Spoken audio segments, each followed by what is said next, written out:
All right, so I've got the first big part of my hike done, the grunt part, and now I don't mind sitting bed down for a minute and having a breather. And then I'm gonna slow right down and start. I think I have a camera over there. I don't know. Shit, I can't remember if I took it out or not, but I had a camera about 200 yards that way, the cliffs. And I'm gonna see if that's there. I'm gonna wrap up around the mountain to the big timber facing the sun, and I'm gonna see if there's any how many deer winches there, what kind of signs around, see if there's any antlers laying on the ground. And I have another camera about 500 that way, and it's good exercise too, right? And it's funny, where I am right now, like I'm way off the road.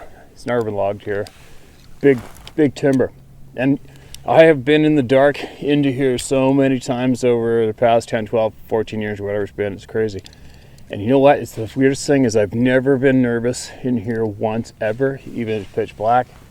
I don't know why, because directly across the valley from me, which is just right there, I know of at least, I don't know, possibly a dozen first-hand experiences with the Sasquatch beings right behind me, right across. But it's almost weird. It's like in the back of my mind all these years, it's almost like, okay, you guys get that side, I get this side, and now we're good. In a weird false sense of security, I guess, whatever it is. But what else? Had a couple mentions.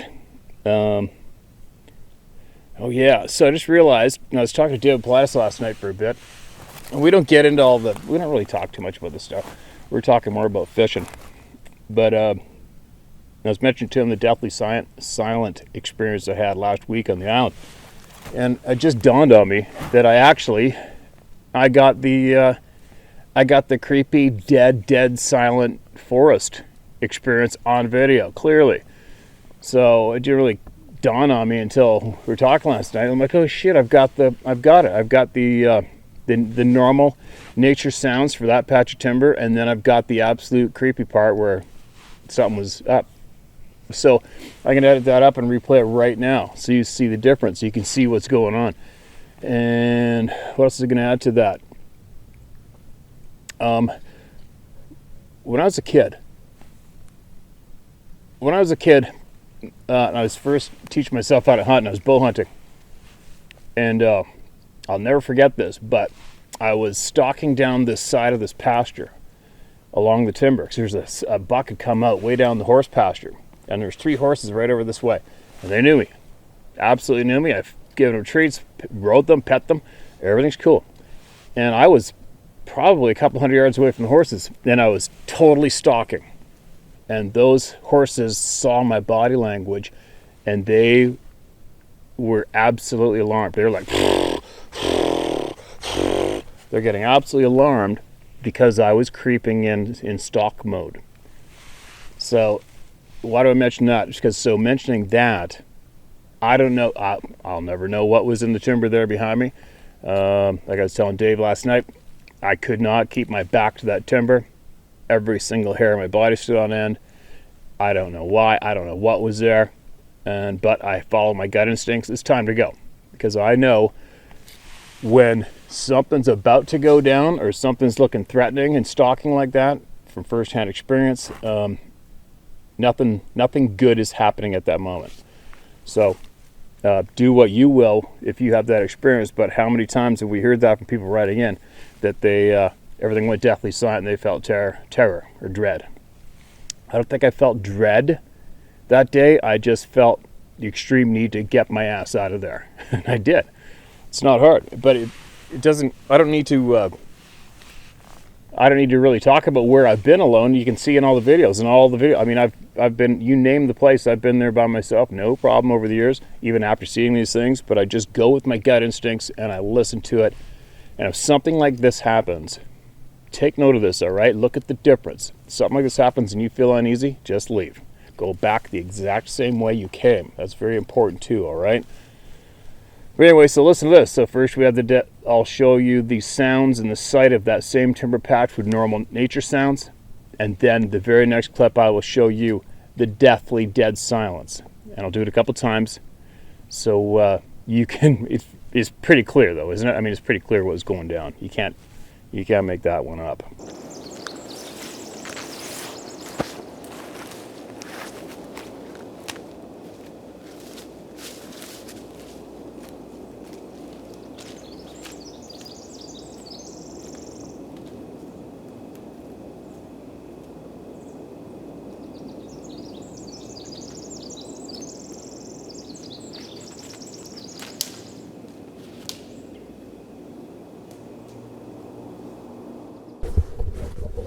Wow, every single hair in my head is turning to wire from head to toe.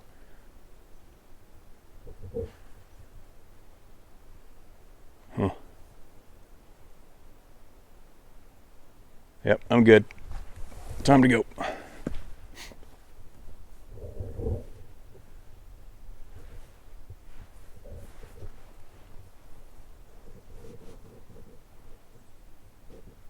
No.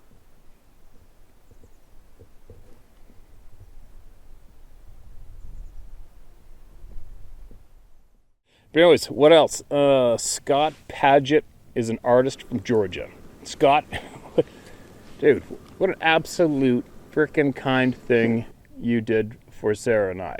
Your paintings are amazing quality, and definitely struck a heart chord there with my horse, and just the fact that there's so much kindness out in the world, and you're a representative of it, and we absolutely appreciate what you did so much. And I'll share with all you what this kind person from Georgia went out of his way and created for us and shipped it to me. It's so kind. And I'll definitely put that up in the new man cave / studio once we get it built, for sure. And I can't tell you how much I appreciate that. And and as well, on top of that, you guys, there's so many kind people out there. There's far more kind people than there isn't. The kindness here is overflowing nonstop daily, and I hope y'all realize that I'm sending it back to every single one of you good people just as much at the same time. And yeah, I do know that I sometimes go on rants, and sometimes I'll make statements, and I'll be poking that bear intentionally. But again, you don't see the attacks that I receive nonstop. I'm getting blatantly full-on attack from the dark side all the time, and sometimes the fighter in me wants to come out and give it to him. So if you ever think that you're getting a little tired of my rants or things I'm saying, just take note that it is also an indirect but direct message to the people that are attacking me that I don't show you on here. All right? I know they're listening to me. I know I'm getting to them, and I know when I stick it to them, it gets to me even more. And it also gives all you the courage to keep on fighting out loud and speaking out loud. And it's not that bad of a thing, all right? So anyway, here we go. Let me share something while I'm sitting here. Hi, Steve. You've been asking why, in reference to why we've been denied this information. In case the link I've included does not work, the video is Lloyd Pye, Genetic Intervention. He explains how, as best as I can explain, the connection between the scientific community and the academia and the Darwin led to the theory that Homo sapiens evolved from hominids, which evolved from apes, which is incorrect. Yet they adhere to that just out of tradition. And in spite of countless sightings, for Sasquatch to be accepted would mean that hominoids didn't evolve into Homo sapiens and simply go away, because Sasquatch and other upright walking hominoids on the planet would be living proof that it didn't happen that way. And the scientific community and academia have far too much momentum going on the theory of Homo sapiens evolution to change course that abruptly. So they just make the choice to deny it. Anyhow, Lloyd Pye explains it fairly thoroughly. And in addition, he explains why research into the skeletal structure of the foot is relevant to making a case that's presentable to the scientific community. I hope you're able to find time to take that in. I've been a follower of your channel, and it's definitely been useful in unraveling my own personal mystery. Take care, be well, enjoy the spring weather. Bert Kilborn. Right on, Bert. Thanks a lot for that email, and you going out of your way to share that. And yeah, I'm familiar with Lloyd Pye. Listen to his stuff.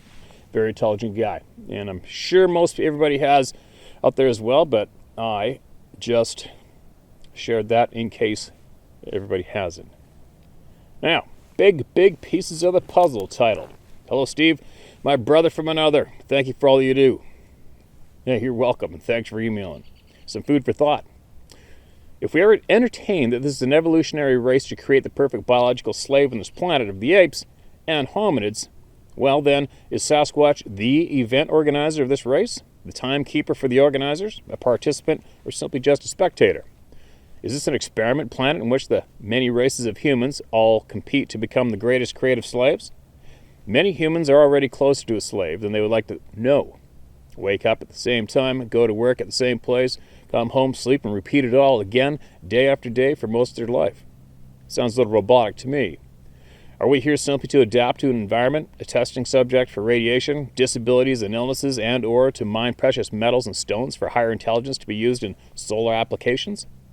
Search gold powder, Saturn's rings, and why people originally wore gold rings. The higher levels seem to focus heavily on eugenics. There's nothing more precious and more important in this solar system than DNA. From the Mongoloids to Europoids to Aborigines to orangutans to Aborigines to orangutans and gorillas, all great apes appear as different test subjects to adapt to certain conditions and have different ways of thought process, as well immunities. But many questions then rise. If a people are Aboriginal, then are they AB-normal, meaning not original? And what is Sasquatch's place in all this? All I can say about Sasquatch is that how can anyone know for sure what these beings really are and where they originated? Well, they don't even know their own origin, history, or who the people are that have deceived the masses for so long. Who says Noah's Ark did or did not exist, or that it wasn't a different type of ship, one that defies gravity, and that carried the DNA sequence and test tubes of every living creature that exists today, including hominids? Was the Great Flood, which there's plenty of evidence that this occurred, the cleansing of a past experiment that went off course with human/animal hybrid experimentation? This planet has been spinning for much longer than we used to think. Even the spiritual warfare that many refer to is related to eugenics and DNA. It is being programmed into the population to not only accept but even embrace stem cell technology, abortions, RNA altering, vaccines, and anything else to manipulate DNA. Transgenderism is also a social construct designed by dark forces that pay homage to mixed energies. Whether people realize or even care, this is an evolutionary race where humanity can ascend to some unbelievably great heights, or can be willing participant to your own extinction. Steve, I couldn't agree more when you say humans likely have all the answers inside and that true power has been intentionally dissolved.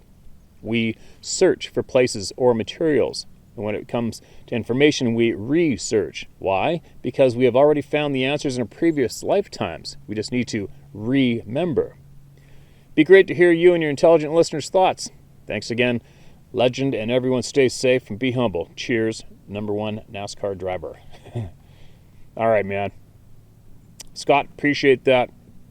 You go out of your time to send us your views, and obviously just share them with the people, and we'll see what everybody thinks on that one. Maybe somebody could add to it, take from it, and make sense of it, right? One thing's for certain, something's going on, without a doubt. And but take note, you guys, being alive is definitely a hoot, is it not? It's an absolute frickin' riot. I love being alive. I love doing this. I love doing tons of stuff. I love doing as much as I can, and I always feel like I'm running out of time every minute of the day. I guess we are. Anyway, though, right? But, so don't get me wrong if you see me going a little bit of tangents as well. Another side note, I want everybody to have their fair crack at living the absolute best life they can, period. And to be treated equal and have equal access to all the knowledge available in the world today. And that's what keeps me going to do this. And but don't get me wrong, in the meantime, I am enjoying as much of this ride as I can, as well as going out of my way to try to figure out what the hell's going on, so we can out the bad people, enlighten the good people, and bring everybody back together, create lots of good, you know. All right, what do we got? Remembering a past experience. Hi, Steve. Your channel has had a definite impact on people like me who can relate to their past experiences a different way. My story goes way back to 1958 when my family visited our cousins in South Worth, Washington. There's a small grocery store with a gas pump on the paved road leading to the Washington State Ferry Dock, then to the tiny town of Manchester near the Naval Fuel Depot.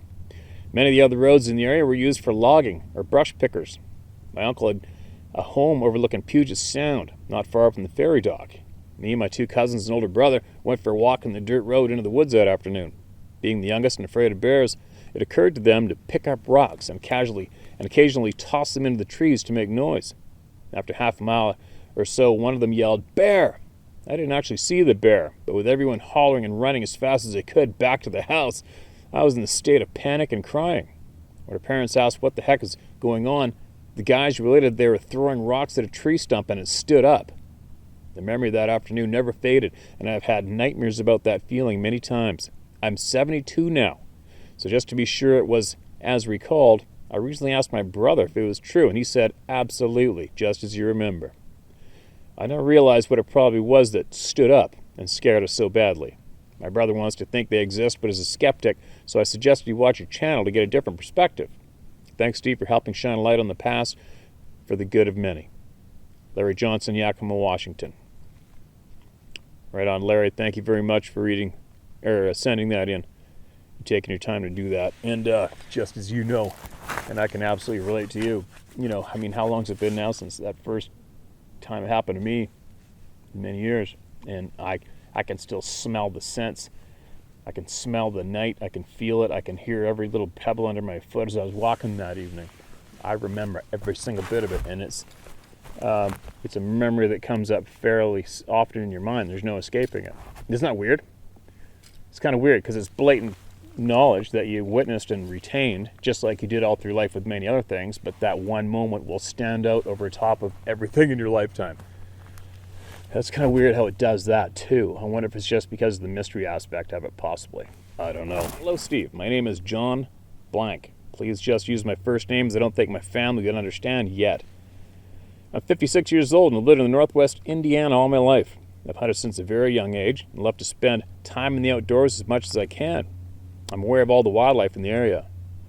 I actually had a brief encounter with the only known black bear to be seen in Indiana in 100 years in 2016 when I was hunting deer around the Indiana and Michigan border. My senses were on high alert, and I had a feeling something was watching me when the bear appeared.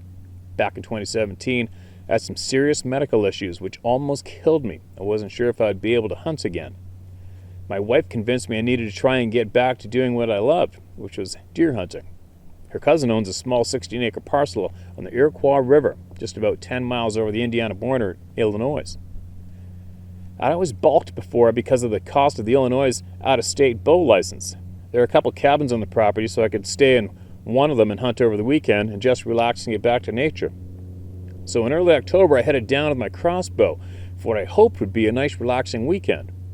I got there on a nice Saturday afternoon and hunted the river bottom and saw a small doe but nothing else. I found it kind of odd that there was really no deer sign to speak of in the area, as the few times I had been there for visits, they were plentiful. I headed in for the night and went to bed, hoping I would be good in the morning. Around 2 a.m. I was awakened to the loudest coyote howling I'd ever heard. There seemed to be one on the porch of the cabin and one right out the back of the cabin. I've hunted coyote and trapped them. In all my years, I've never heard anything like that before. I looked out and saw nothing. This went on for a good hour. It had me on edge. I didn't really get back to sleep and got up and went out about 5:30 a.m. Dead silent. I walked to the tree stand, which is not very far from the cabin. It was eerie, to say the least. No sound whatever all morning. No birds, no nothing. I headed home a little uneasy, but no worse for the wear.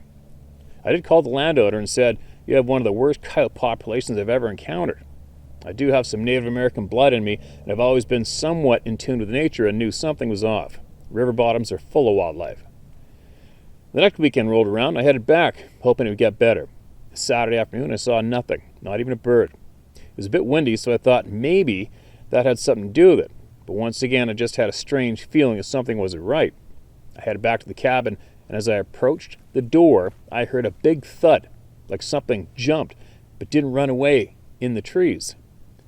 I thought maybe a deer, but it wasn't the normal noise you would hear when a deer is startled. I stood there for some time and had that feeling something was there in the trees staring at me. Then I heard some very weird chatter at about 100 yards away along the river. It sounded like kids, but incoherent. Now, there are some houses down the road, but it was dark, and I couldn't understand why kids would be out screaming. I quickly went into the cabin and kind of just tried to gather my thoughts, and my instinct told me something just isn't right. I ate some dinner and read a little, then turned out the lights and lay down and go to bed still uneasy. About 5 minutes after I laid down, there was a couple of loud knocks on the wall right next to the window. This weekend, I brought my .45 long Colt pistol with me just in case the coyotes came back. I grabbed the pistol and looked out the window, but it was too dark to see anything. I felt all the hair on my body stand up, and I stopped myself from opening the door. Now, I'm 6'6" and about 275, and not a lot scares me, but my inner voice told me not to go out that door. I sat there in the dark for a good while, but nothing happened. I finally dozed off, and then I heard what sounded like acorns hitting the roof. I seriously thought some people were trying to screw with me, and then it stopped. I just sat in there in the dark, holding that pistol until the sun came up. I didn't hunt that morning. I packed up and left. Even when I was getting my stuff ready and putting it in the Jeep, it was dead silent. I looked around and saw no sign of anyone or anything. I never did tell anyone about the encounter, as I never saw anything, and they would probably think my meds were making me crazy. At this point, I still don't think about a Sasquatch.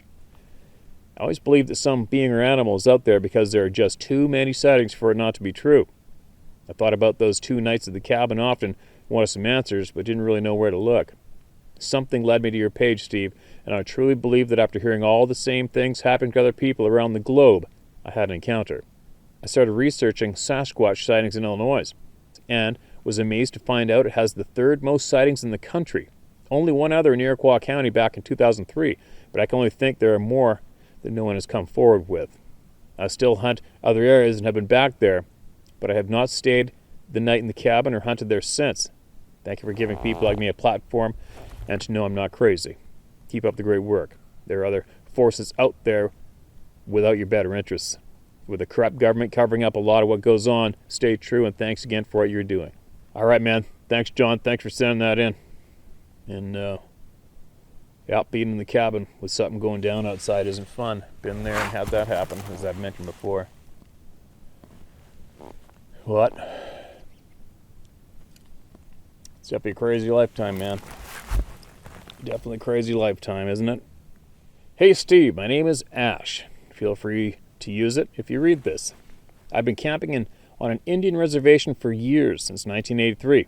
The first time I went to the spot that we claimed as our own, there was a tent shredded, and all the campers' gear still there. Sleeping bag, packs, etc., and that was in 1983. I'd camped there for the better part of 15 years. It was roughly 2 miles up a logging road from that camp. I have had many weird experiences there. Wood knocks. Way many years before I ever heard that was something they were supposed to do. Strange smells and weird howls and vocalizations over the years. My buddy and I, heard some creeping through our camp at about 3 a.m. This spot is on a reservation less than a half a mile from the Appalachian Trail in CT, Kent to be exact.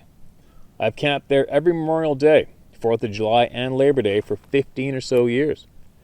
In 1998, I was traveling back to where the vehicles were parked to get the beer cooler. I was walking down a logging road when I saw one of these creatures.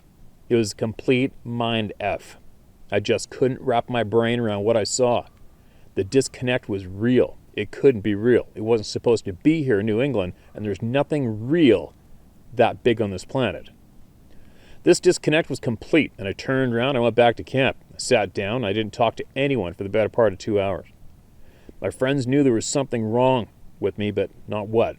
I actually drank myself into believing that I didn't see what I know I saw that night, and I've suppressed that memory for years until I started looking into the subject online and discovered that these things are, for lack of a better term, nationwide. I never went back there, never will. Ruined my camping happy place forever. Thanks for what you do, bro. Ash. Oh, that sucks. It ruined it, man. That sucks, Ash. It's ruined it for a lot of people, hasn't it?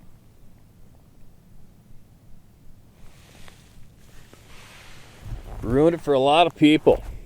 But Thanks for sending that in. Somebody's going to find that very handy for sure. I hope it did something for you getting it off your chest too, right? It just sucks when a lot of things are ruined. And possibly things don't have to be ruined, if we were informed, honestly. But my rare story. I replied to one of your previous reads and another very rare sighting. All right, let's hear it. Dear Steve, I hope you got my story to share. Keep this private. Okay, private message. All right, gotcha. Thanks for that, man. Dear Steve, thank you for giving us a platform to share our stories without being judged. Not much rattles me, and I fear no man, as I am very capable of handling myself and others if need be. I've grown up in central North Carolina. We have the Appalachian Mountains to the west and some of the best beaches to the east. I've fished, bow hunted, and hiked, primitive camped all my life, and I know what just about all wildlife habits are, their traits and sounds during all seasons. There is the Uwharrie National Forest, pronounced Uwharrie, all right, Uwharrie. Very close to where I've grown up, and I've used them for decades. It's a recreational area with lots to offer. ATV/off-road 4x4 trails, camping sites, fishing accesses, and in the fall, hunting is popular. The Yadkin River runs through it with multiple dams, forming many reservoirs that each are very diverse. At the time, there were only very little trickles of Sasquatch sightings in this area, and I just thought they were BS to bring in business to the local outpost. In the early fall of 2006, I went to another lake and cast-netted blue-black herring and large threadfin shad into my 30-gallon bait tank. I then left and went to my favorite lake, Falls Reservoir, to set up for the night, as I usually fish until the late morning hours. I got to the ramp area and no one else was there. I launched and went upstream towards the dam. It was a cool night, with no cloud cover, with a little over half moon. I anchored up below the dam at the end of a long channel. It was about 7 to 8 feet deep, until dropping off into deep water. Facing the dam with the moon light in a center console boat, I didn't need much light to set up and do my thing. I had about 60 feet of anchor into the shallow channel from the bow, and another drop anchor straight down running 6 different rod setups off the rear, fishing for striped bass and catfish. At about 11:30 p.m., I heard from the starboard side, up the hill about 60 yards away, the loudest screaming sound I've ever heard. I'm thinking, what the hell was that? Then a very large rock went into the water just ahead of me. Then another rock about a minute later. 3 to 4 minutes went by, then the same screaming noise was heard again. But this time I think it was within 30 feet of me, again on the starboard side. Then I started getting nervous. With the moonlight and the lights from the dam ahead of me, I could see the channel very well. I shit you not. Then I saw a large-shouldered, no-neck, conical-headed creature crossing the channel just upstream of where my anchor was. Remember, it's 7 to 8 feet deep there, so I estimate what I saw to be 8 to 9 feet tall. I pulled up my old million-candle power spotlight, and that POS didn't work. Go figure. I then got a reverberating growl sent towards me from the port side, and I realized the shit was about to get real. I immediately reeled in all my rods. I went to the bow, dropped the trolling motor, started pulling in the bow anchor, and a huge rock splashed so close it damn near hit me and soaked me. I spun the trolling motor around to get the F out of there, and while that was happening, I heard it growl again. And both times it sent a weird numbing feeling into my body. I got the boat around on high, dumping bait, pulled in the aft anchor in, pulled the drain on the bait tank, and with the main motor went full speed back towards the boat ramp. Pulling into the cove of the ramp, I slowed down to get my shit together, and there were no other vehicles in the parking lot. A few days later, I shared this story with one of my friends that is intelligent enough and worthy of being told. He turned white as a sheet, believed me, and understood. He's the only other person until now, /you, I told this to. I did return to fish this lake the same way many times, but not in the same location.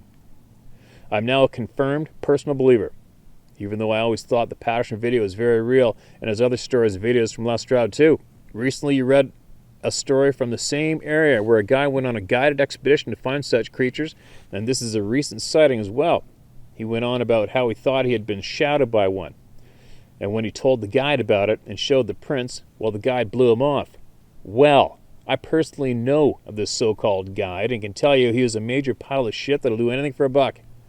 He has had many local businesses in the area fail due to him being a total pussy and fraud. One of those guys you want to take behind the barn. I get it, man. The last part.